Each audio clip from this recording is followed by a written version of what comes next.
Suwita Gatra Subadria atau Bidan Suwita lahir di Yogyakarta 8 Juli 1989. Dia adalah orang tua tunggal dari 2 anak. Anak pertama bernama Fatin tinggal dengan eyangnya di Palembang. Anak kedua bernama Faizia Alfarizki yang tinggal dengan Suwita di Perumahan Sleman. Bidan Suwita adalah anggota Ikatan Bidan Indonesia, Rating Sleman Tengah sejak Oktober 2021. Bidan yang sering dipanggil dengan sebutan Mbak Tata itu dikenal tetangga orang yang baik dan ramah. Ia juga sosok yang bekerja keras karena bekerja di 2 tempat sekaligus. Yang pertama sebagai tenaga kesehatan di rumah sakit, dan yang kedua menjadi admin toko baju online. Awal mulai kasus pada Minggu 13 Maret 2022, seorang pria bernama Sriono, 69 tahun, warga Pudak Payung, Banyumanik, Semarang, tengah mencari rumput untuk makan kambingnya. Sekitar 20 meter di bawah jembatan tol, ia menemukan sesosok mayat terbungkus sarung. Jasad Suwita sudah dalam keadaan membusuk. Sriono lantas melaporkan penemuan mayat tersebut ke aparat dan warga sekitar. Dari sinilah awal mula pembunuhan Suwita dan putranya terungkap. Pelaku dan korban yaitu Doni Kristiawan Iko Wahyudi 31 tahun dan Suwita Kusuma Gatra Subandria 32 tahun bertemu pertama kali di Yogyakarta saat keduanya menjadi vaksinator pada tahun 2023. Kisah asmara keduanya berlanjut. Saat diperkenalkan pada keluarga, Doni tampak sebagai pribadi yang baik.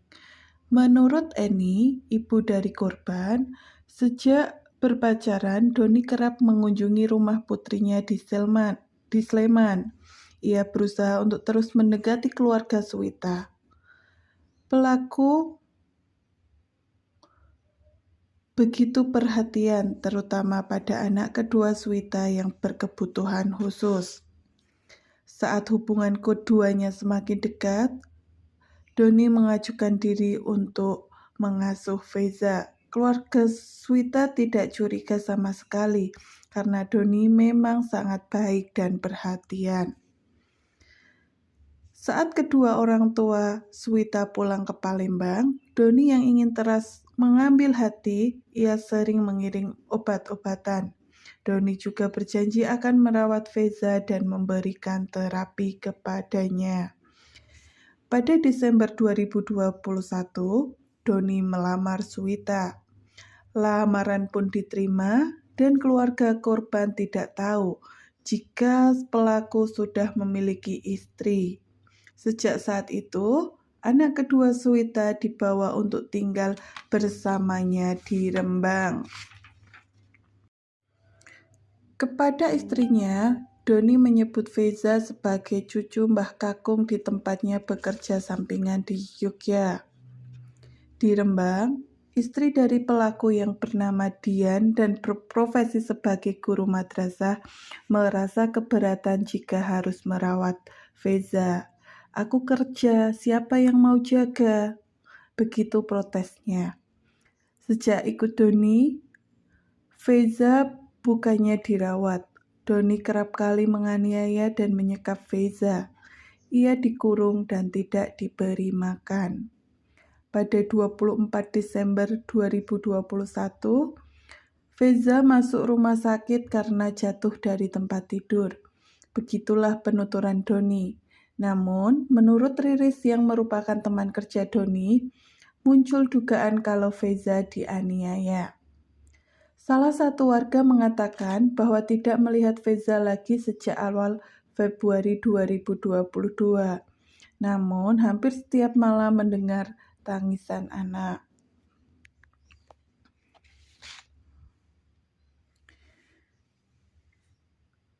Kronologi kejadiannya, pertama, awal Desember Veza ikut Doni ke Rembang. Pada 24 Desember, Veza masuk rumah sakit. Awal Februari, warga setempat sering mendengar tangisan dari korban. Bukan hanya itu, salah satu warga juga sering mendengar bentakan-bentakan dari Doni. Hal itu dikarenakan korban dianggap anak yang nakal dan sering buang air besar sembarangan. Pada tanggal 19 Februari, suara tangisan Veza sudah tidak terdengar lagi. Anak malang itu sudah mati lemas karena tidak diberi makan berhari-hari. Dian, yang merupakan istri Doni, mengetahui kematian Veza saat pulang mengajar. Namun Doni memintanya untuk diam. Pada hari Minggu 20 Februari 2022, Doni membuang jasad Veza. Ia membungkus jenazah anak malang itu dengan plastik. Lalu, ia meletakkan di bagasi mobil Lancer kuning milik sang istri. Kemudian, ia mencari lokasi untuk membuang mayat Veza dengan Google Maps.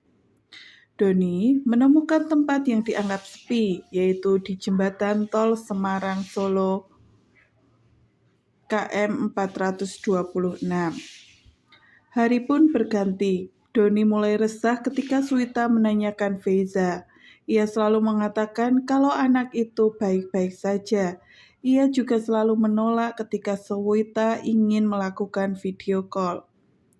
Suwita menjadi kalut, apalagi di awal Maret Doni sempat tidak bisa dihubungi. Pada 7 Maret 2022, Suwita yang berhasil menghubungi Doni berniat mengambil Veza. Pada saat itu, Doni meminta agar Suwita bertemu dan tak lupa membawa sarung dan tas besar. Menurut Kombes Juhandani, sejak awal Doni memang berencana ingin membunuh Suwita. Ia telah menyiapkan skenario jika Suwita menggantung diri. Senin sore, 7 Maret 2022, Suwita turun dari bus di kawasan Sukun, Semarang. Doni sudah siap menjemput dengan mobil Lancer kuning milik sang istri. Di dalam mobil, Suwita kembali menanyakan keadaan Veza. Doni pun beralasan kalau Veza dititipkan ke orang lain, dan Suwita pun kembali percaya. Mobil Doni bergerak membelah jalanan kota menuju sebuah hotel melati di kawasan Candisari, Semarang. Di dalam kamar hotel, Suwita sempat bercerita mengenai kenalan barunya, pria yang berprofesi sebagai PNS. Tak hanya itu, Suwita juga membandingkan Doni dengan kenalan barunya itu. Mereka berdua sempat berhubungan badan sebelum akhirnya Doni merasa dongkol dan cemburu. Selanjutnya, Doni mencengkik leher Suwita dengan jilbab yang dipakainya. Sang bidan pun mati lemas. Setelah Suwita tewas, Doni membungkusnya dengan sarung yang dibawa Suwita. Doni sempat membuat alibi melaporkan kehilangan orang. Polisi mengungkap, tersangka Doni ditangkap di Mapolda Jateng pada Rabu 16 Maret malam. Kala itu, tersangka bermaksud membuat alibi dengan ikut melaporkan kehilangan orang. Ia bermaksud mengatakan kehilangan pacar dan juga anaknya. Setelah Suwita tewas, Doni membungkus jasad dengan sarung yang dibawa wanita itu. Doni kemudian melongok keluar jendela beberapa kali untuk memastikan kondisi hotel agar sepi. Setelah itu, ia mengeluarkan jasad Suwita dari kamar. Ia terus berhati-hati melewati tangga. Doni akhirnya menyeret jenazah Suwita dari lantai 2 hotel itu ke mobil yang berada di lantai dasar. Tak ada yang tahu tindak tanduk Doni karena situasi hotel yang sepi. Tepat di hari Selasa subuh, tanggal 8 Maret, Doni pun memasukkan jenazah Suwita ke jok belakang mobil yang ia kendarai. Kemudian ia kembali ke kamar hotel di lantai 2 untuk bersiap-siap dan beristirahat. Baru sekitar pukul 10 WIB ia check out dari hotel tersebut. Doni tak langsung membuat jasad Suwita. Ia singgah di masjid di kawasan Kaligawe Semarang untuk beristirahat sembari menanti gelap. Saat jam menunjukkan pukul 19 WIB, barulah Doni memacu mobil Lancer kuning milik istrinya itu masuk ke tol Semarang-Solo. Ia berniat membuang jasad Suwita di KM 425 yang hanya berjarak 1 km dari tempat ia membuang jasad Feza. Akhirnya, pelaku dijerat pasal pembunuhan berencana atas perbuatannya. Polisi menjerat Doni dengan pasal berlapis. Doni juga terancam hukuman mati. Tentu saja kalau kita melihat dari hasil-hasil penyelidikan yang dilaksanakan, tentu saja kita terapkan pembunuhan berencana. Kemudian penganiayaan mengakibatkan meninggal serta UU Undang-Undang Perlindungan Anak. Hukuman paling berat 15 tahun sampai seumur hidup, ujar Juhandani. Atas perbuatannya, Doni dijerat dengan pasal 338 KUHP, pasal 80 Junto 76C Undang-Undang RI 35 tahun 2014 tentang anak. Dan yang paling menyedihkan, hingga akhir hidupnya bidan Suwita tak tahu anaknya telah meninggal. Pelaku Doni menyebut hingga akhir hayatnya Suwita tidak tahu anak bungsunya telah meninggal. Demikian cerita mengenai bidan Suwita. Jangan lupa like, subscribe, dan juga share ya.